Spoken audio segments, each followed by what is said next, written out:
Here we are again, another frosty day or frosty morning. Huh? Yeah, you warm my car. Thank you. Bye-bye now, sweetheart. See you later. Ano yung temperature? -7.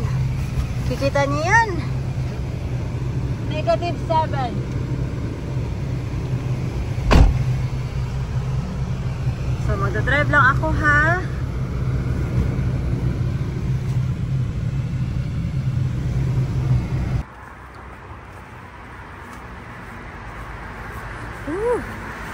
Ang lamig-lamig.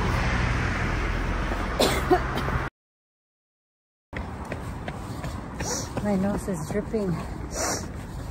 Nakatapos ko lang sa aking trabaho.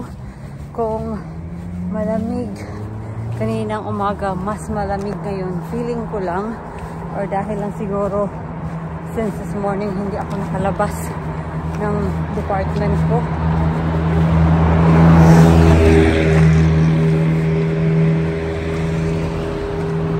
Nakikita niyo yan, umuusok yung bibig ko. So may natanong pala sa inyo kung ano yung ini-spray ko sa aking sasakyan para sa yellow. Ipapakita ko sa iyo kung nanonood ka. So yung ano, ang nakalagay doon, de-icer lang naman. Saan na ba yun? Wait lang, pagdating natin sa sasakyan natin, pakita ko. Kasi frozen din yung sasakyan ko. Ngayon, wala akong makita. So ito oh. Yan. De-icer. Yan yan. Yan yan. Nabili ko lang sa Tesco. Yan yung ini-spray ko sa windscreen ko. Kasi, kung wala akong spray, and ganito na frozen, it will take about, ano, mga, hinihingal ako, sorry. It will take about 10 minutes. Oops. It will take about 10 minutes para ma-defrost yung ice dito. So, diba? Sayang yung 10 minutes sa paghihintay ko. So, why not? Bumili na lang tayo ng de-icer. So, kaya ayun, ni-spray ko siya. Kasi, effective talaga. Mag-spray lang muna ako, ha? Wait lang, meron sa aking paparating.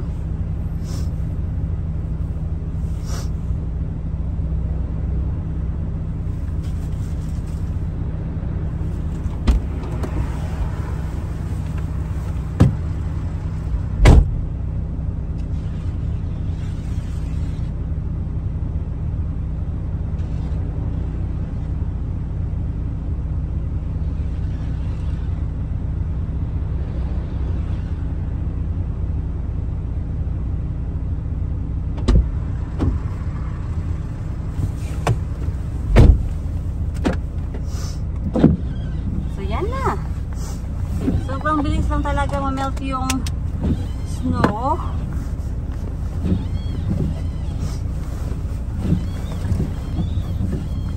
Kasi itong spray na to, it will work, ano siya, it will work to -20. So, babaon din ako ng paper kasi ano din, condensation din dito sa loob kasi yun na nga, matagal siyang naka-parking and yung weather paiba-iba. That is why nagbabaon ako ng blue paper. O siya na mga loves, I'm going to drive na, ha. Meron ba akong trabaho tomorrow? So, meron akong 2 parso. Sa TikTok to. Nabudol na naman sa TikTok. So, because I'm about to take a shower din, gagamitin ko to.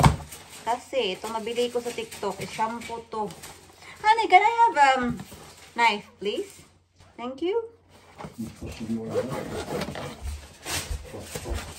So hopefully effective to. I think magiging effective lang yung isang product kung if you keep like using them. So itong honey. Yan. Honey Deep Moist Shampoo. So bumili din ako ng nito treatment. To dip the honey. Look, Honey Deep Moist Shampoo. Well, yes. I could give you. You don't even go. I know this is a step 1, 2, and 3. You know also. Oh, what is this? Han, that's rude. The wrong button. What is this? That's a Salon hair shampoo. That's it. Meron silang parang It's like a, freebie. what is it? It's really new. You see? So this is the second Honey Deep Moist Treatment. May nakalagay naman Is dito this na my number hair?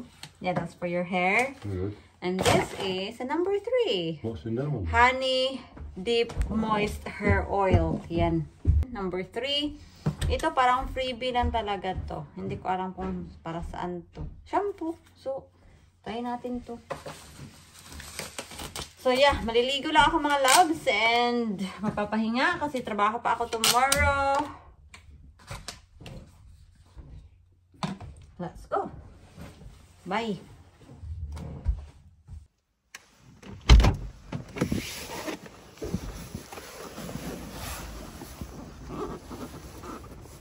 So mga loves, ito yung hospital car park ng hospital. Yes, meron silang car park dito for the staff. Ito yung sinasabi ko sa inyo. Ikaso, yung pwedeng mag-park dito, yung may mga permit lang. Kung wala kang permit, hindi pwedeng mag-park dito. Pero pag weekend, kasi hindi siya masyadong busy, inaalaw nila yung mga staff nila na mag-park dito kahit wala kang permit. Kaya ayun, nakapag-park ako ngayon dito. Kailangan talaga nila ng multi-story parking ba? Kasi sa dami ba naman ng staff nila, always puno to pag weekdays, lalo na pag weekdays talaga. Kaya bonus na yun na hinayaan ka nilang mag-parking dito pag weekend kahit wala kang permit. Nung COVID time, we allow staff to park in here kahit na wala kang permit. Weekdays and weekend pwede. Parang reward na yun sa mga staff ba for working during COVID time. And then after COVID time, ayun na, wala na. Wala na yung rules na yun. Balik to normal. Na ang pwede lang mag-park sa car park is yung staff na may permit. Kaya wala tayong magagawa kundi sumunod sa rules nila. Sige na ay. Papasok na ako. Bye-bye na. See you later. Hello! Good morning! Good morning mga palangga. So finally, nakapag-day off na rin tayo. Madami akong gagawin ngayon. But first, gusto ko lang ito ipakita sa inyo kasi nag-arrive na yung uniform na in-order ko. So itong in-order ko na uniform, I personally ordered this from different company hoping na okay siya sa akin, yung fit okay siya sa akin. So, just for reference sa mga taong hindi nanonood or hindi nanonood ng whole video. So, yung company na pinagtatrabahoan ko, nagpro-provide naman sila ng uniform. Kaso, yung uniform na pinrovide nila sa akin, sobrang laki kahit na na siya, extra small. And yan yung pinakamaliit na size na ma-order nila sa company na pinag-o-orderan nila. So, nung trinay ko siya, as in mga loves, hindi siya maganda tingnan. Hindi ko naman siya expected na fitted siya sa akin. Ang gusto ko lang ba is proportion siya tingnan sa katawan ko, okay siya tingnan. Ang tingin ko kasi talaga sa sarili ko, hindi talaga siya maganda tingnan. Kaya ayun, napilitan ako mag-order sa ibang company. Ako yung nagbayad. So, try natin kung okay siya. Hopefully, okay. Ipapakita ko din sa inyo yung, yung uniform na pinrovide nila para makita nyo talaga yung difference. Ang nagustuhan ay, hindi siya same ng kulay. Ayan. Ayan, hindi siya same ng kulay mga loves. Ito yung order na pinrovide ng hospital. Ito, hindi siya same kulay. Ay, nako. Tingnan ko nga. Ang same ba lahat?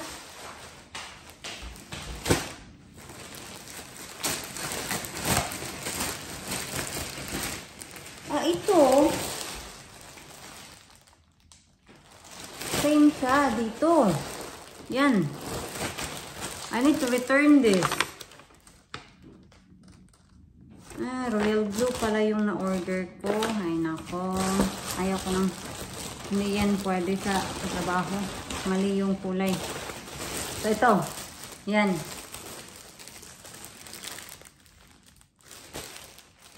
Ito, try ko. Itong in-order ko. Nakapag-order na kasi ako dito sa company na to nung natatrabaho pa lang ako as a caregiver. At ang gusto ko sa kanya mga loves, makikita niyo yan, yung packet niya, hindi siya nakalagay dito. Kasi yung uniform na provide nila sa hospital, yung packet is nandito talaga. So, hindi mo talaga siya ma-adjust or mahirap siyang i-adjust ba. Whereas dito, kung medyo malaki sa'yo, pwede mo siyang i-cut dito, diba? Kasi meron pang, dito, parang meron pa siyang pwedeng i-cut dito sa gilid. Yan. Yan yung nagustuhan ko sa kanya. So, malaki siya sa akin, I'm pretty sure. Pero, that's why nga, in-order ko siya kasi alam ko yung dito nila, yung pagkalagay nila sa bulsa is meron siyang, meron siyang gap dito ba? If you know what I mean, can you see that? Yan. And then, pwede mo siya pang makat dito sa baba. Makikita nyo, once na sinukat ko yung dalawa, makikita nyo yung difference. So, ito na siya. Yan. So, malaki talaga siya sa akin. Yan. Pero, yun na nga, ang kagandahan dito, yung bulsa niya is meron siyang gap dito sa gilid. Or ano pang tawag dyan? Yan, Can you see that? So, ang gusto kong gawin dito is ipakat to dito ng kaunti and then ito rin, ganyan. O, diba? Hindi ko naman ini-expect, as I said nga, hindi ko ini-expect yung uniform ko na ganito ka-fit. Gusto ko lang siya na, proportion talaga sa katawan ko. Tingnan nyo, yung sleeves dito. Diba nakaganon? Tingnan nyo. Ang layo ng gap dito. Gusto ko siya na ganyan. Yan. So, we will cut here. Yan. Pakat natin to kay Janina. So, have a look sa diferensya. Yan. So, this is the uniform na in-order ko personally. So, ako yung nagbayad. And I will show you sa uniform na binigay sa akin ng company. So, ito yung uniform na provide ng hospital. So, sa camera, wala siguro masyadong difference. Pero, tingnan nyo yung sleeves niya. Ganyan siya. So, as I said, gusto ko siya na ganito naman ata. Yan. Para maganda siya tingnan. Yan. And ito, inaamin ko, mas maganda yung quality niya. Yung isa, walang logo. Pwede lang naman yun sa hospital na walang logo. Kasi yung mga new starter, some of the uniform walang mga logo. Ito merong logo. And then mas thick yung material niya kaysa sa in-order ko. Pero yun na nga, ito, tingnan nyo yung bulsa niya. Tingnan nyo yung bulsa. Yung bulsa niya is wala siyang talaga, hindi mo siya pwedeng i-cut sa gilid. And sa yung packet niya is naka-sewn na talaga siya. So, hindi mo siya pwedeng iganon. Kasi, yung pocket, wala na. Yan na lang yung pocket mo. Whereas yung isa, pwede siyang ikat dito. Pwede naman siya talagang i-alter, pero ang daming kailangang gawin. Yan. So, di ba? Ang laki. Kahit na extra small na lang to. Niloloko nga ako ng mga katrabaho ko. Sabi nila na you need to eat more so that you will grow up. Sabi ko, I will grow like wider, not taller. Kung I will eat more. Yun yung sabi ko sa kanila. So, I need to contact Janina kung meron pa siyang time to alter my uniform.